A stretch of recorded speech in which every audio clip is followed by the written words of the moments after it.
Manghimay tayo ng malunggay para bukas. Para ilagay ko rin sa ref na nakaganito na para pag oras na magluto ako bukas.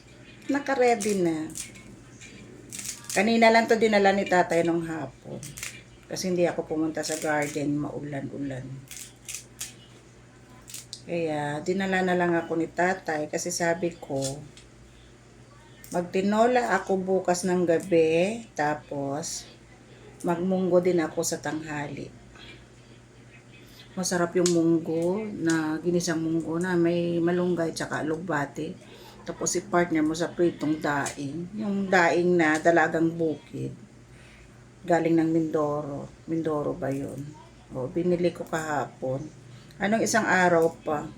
1/4 100. Masarap pag galing Mindoro na daing. Gusto ko lang kasi yung dalagang bukid o kaya flying fish. Ayaw ko ng ibang isda. I-ready ko lang tong malunggay ko para bukas magtinola ako sa gabi. Maginisang munggo ako sa tanghali, partner ko sa pritong isda at saka daing. O diba, solved na. Naka-ready ng ulam namin para bukas.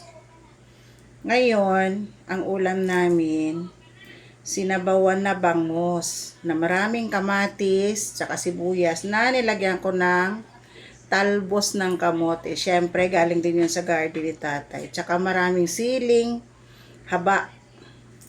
Masarap kasi medyo maanghang-anghang.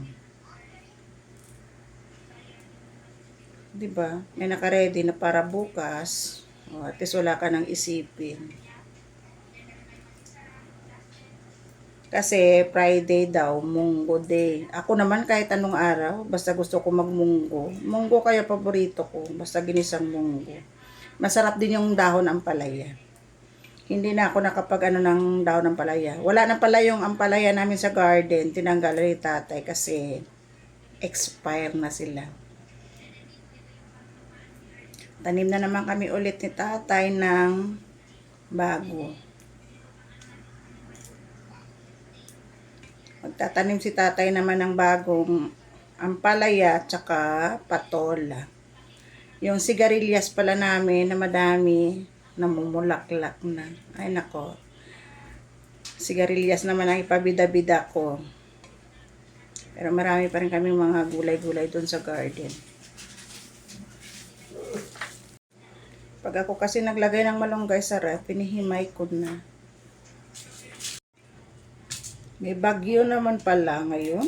Nako. Pero okay lang yun. Kaya lang, syempre, kawawa naman yung apektado. Sana ulan-ulan lang. Huwag lang yung bagyo. Kawawa naman yung mga maapektuhan.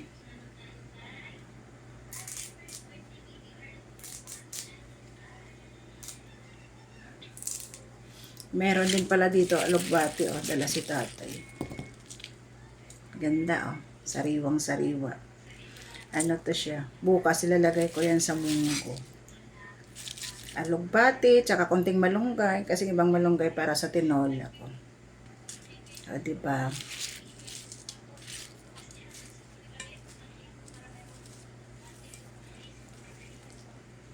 Yung ibang malunggay na to, pinamigay ko kasi madami naman dala si tatay.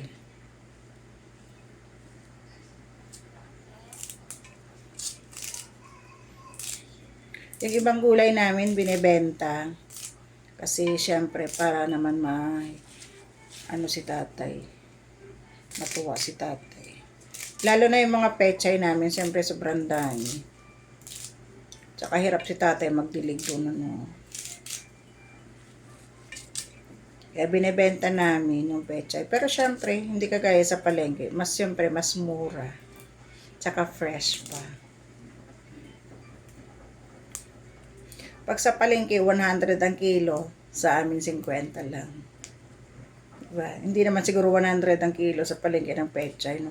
Ang mahal din pala ng, ang mahal din ng kamatis ngayon. Ang kamatis dito ngayon sa amin, 120 ang kilo. Naku, yung kamatis si tatay, hindi pa na umunga. Pero sigurado na mumulaklak na yung mga kamatis ni tatay.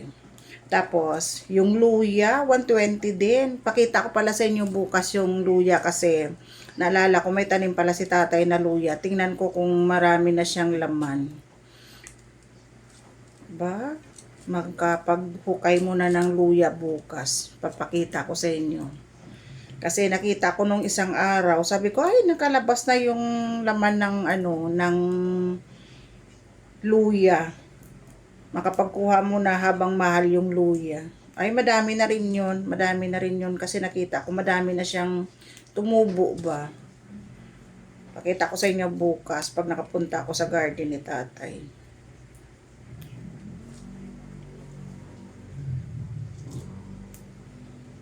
Dami kong libre na ako lahat ng gulay, di ba?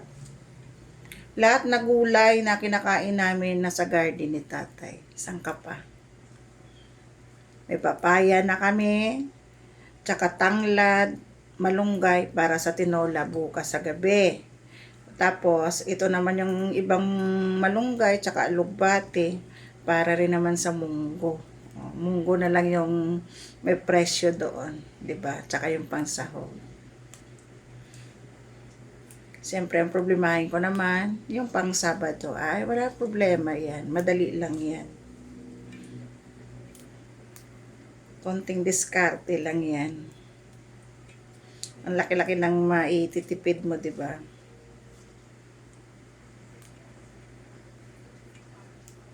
Ayan guys, thank you for watching. Salamat. Bye!